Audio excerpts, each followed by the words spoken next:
అందరికీ నమస్కారం. అమ్మ మాట అమ్మాయి బాట ఛానల్కి స్వాగతం. కథ చెప్పుకుందామా? ధర్మదేవత. కుండలిని దేశపు రాజు సత్యానందుడు గొప్ప ధర్మదీక్షాపరుడు.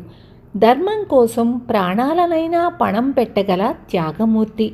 ధర్మాచరణలో ఆశ్రిత పక్షపాతం, బంధుప్రీతికి తావిచ్చేవాడు కాదు. ఆయన కులదేవత, ధర్మదేవత.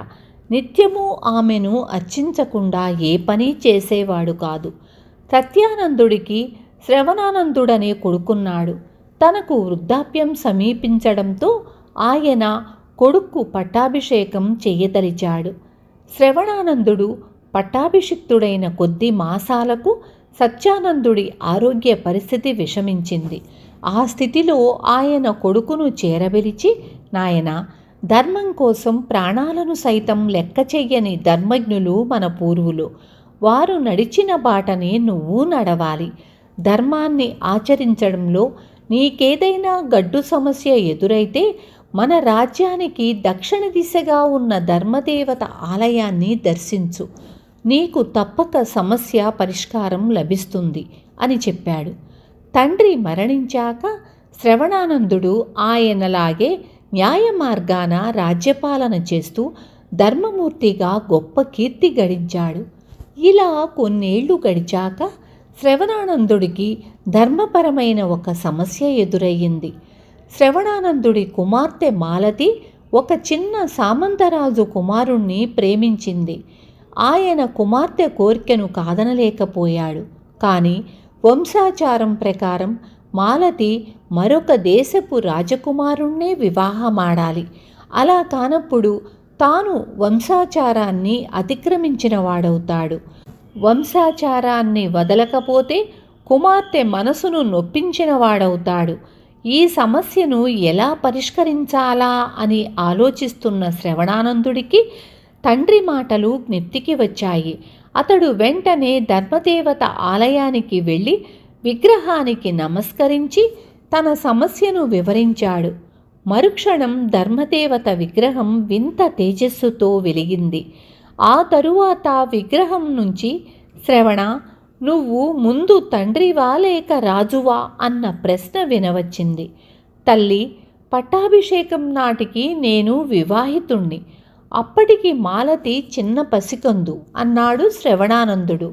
అయితే మాలతి పట్ల నువ్వు రాజుగా కాక తండ్రిగానే నీ బాధ్యత నిర్వహించాలి. అదే ధర్మం అన్నది ధర్మదేవత. ఆ వెంటనే విగ్రహంలోని వెలుగు అంతరించింది. శ్రవణానందుడు విగ్రహానికి మరొకసారి నమస్కరించి తన భవనానికి పోయి ఒక శుభముహూర్తాన మాలతికి సామంతరాజు కొడుకుతో వివాహం జరిపించాడు. ఇది జరిగిన కొద్ది రోజులకే శ్రవణానందుడికి మరొక సమస్య ఎదురయ్యింది.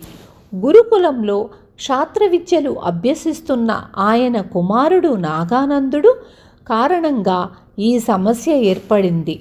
నాగానందుడు మరొక సహాధ్యాయితో ఖడ్గయుద్ధ సాధన చేస్తుండగా పొరపాటున అతడి ఖడ్గం తగిలి ఆ సహాధ్యాయి కుడి చెయ్యి తెగిపోయింది.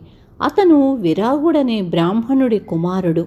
విరాగుడు రాజు శ్రవణానందుడిని నిండు సభలో దర్శించి, మహారాజా, ఖడ్గ విద్యలో తనని మించిపోగలడనే అసూయతో నీ కుమారుడు నాగానందుడు నా కుమారుడి కుడి చెయ్యి ఖండించాడు. దెబ్బకు ప్రతీకారం దెబ్బ అన్న మన శిక్షాస్మృతి ప్రకారము మీ కుమారుడి కుడి చేతిని ఖండించి ధర్మమూర్తి అన్న కీర్తిని సార్థకం చేసుకోండి అన్నాడు. శ్రవణానందుడికి ఏం చెయ్యాలో పాలుపోలేదు. ఆయన అప్పటికి సభను చాలించి ధర్మదేవత ఆలయానికి వెళ్ళి సమస్యను వివరించాడు. ఆలయం అంతా వెలుగుతో నిండిపోయింది. ధర్మదేవత స్వరం గంభీరంగా, శ్రవణ, దెబ్బకు ప్రతీకారం దెబ్బ అన్న మీ రాజ్య శిక్షాస్మృతికి కళంకం అంటకూడదు. నీ కొడుకు ఏ చేతితో విరూపుడి కొడుకు చేతిని నరికాడో విరూపుడి కొడుకు కూడా అదే చేతితో నీ కొడుకు చేతిని నరకాలి. అదే ధర్మం అని పలికింది. మర్నాటి సభలో శ్రవణానందుడు విరాగుడితో ధర్మదేవత అన్న మాటలు చెప్పి నీ కుమారుడి కుడి చేతిని ఉపయోగించలేడు కనుక శిక్షాస్మృతి ప్రకారము నిందితుణ్ణి శిక్షించే అవకాశం లేదు అన్నాడు. శ్రవణానందుడి తీర్పును సభలో ఉన్న వాళ్ళందరూ ఆమోదిస్తూ కరతాళ ధ్వనులు చేయడంతో విరాగుడు మారు మాట్లాడకుండా వెళ్ళిపోయాడు. కుండలినికి పొరుగు రాజ్యమైన వైశాలిని రాజు వసంతసేనుడు శ్రవణానందుడి బాల్యమిత్రుడు. ఆయన శ్రవణానందుణ్ణి చూడవచ్చాడు. ఒక రాత్రి విందు ముగిశాక వసంతసేనుడు కాలక్షేపం కోసం శ్రవణానందుడితో చదరంగం ఆడాలనుకున్నాడు.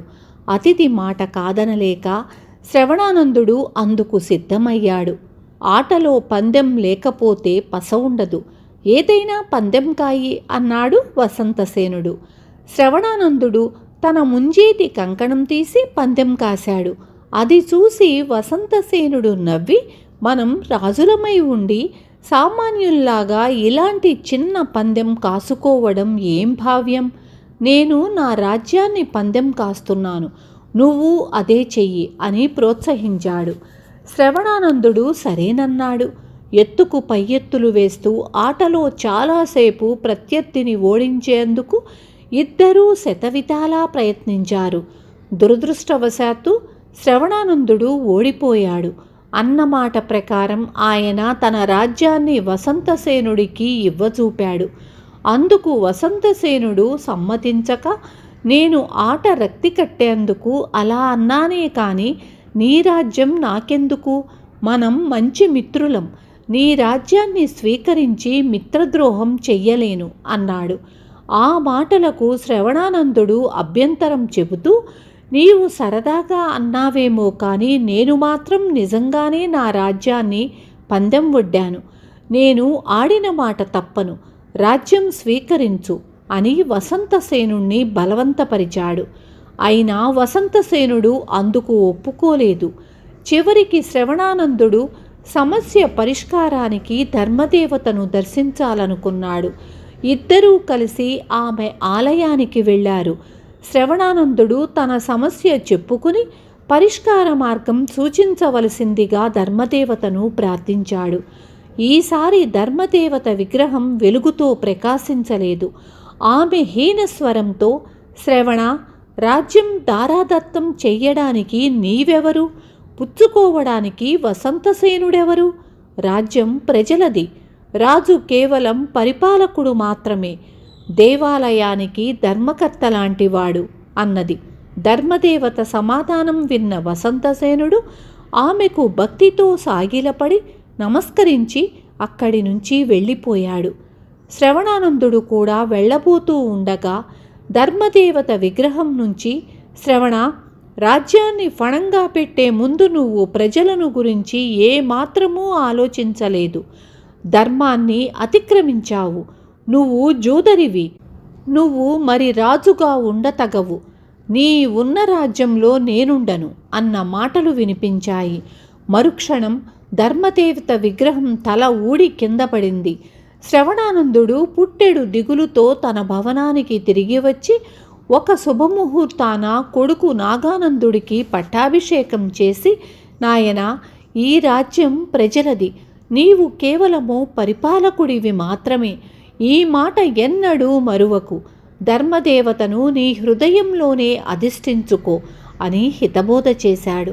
ఆ మర్నాటి ఉదయం అతడు ధర్మదేవత ఆలయానికి వెళ్ళాడు. ధర్మదేవత విగ్రహం తల యథాస్థానంలో ఉంది. విగ్రహం పూర్వం కంటే మరింతగా ప్రకాశిస్తున్నది.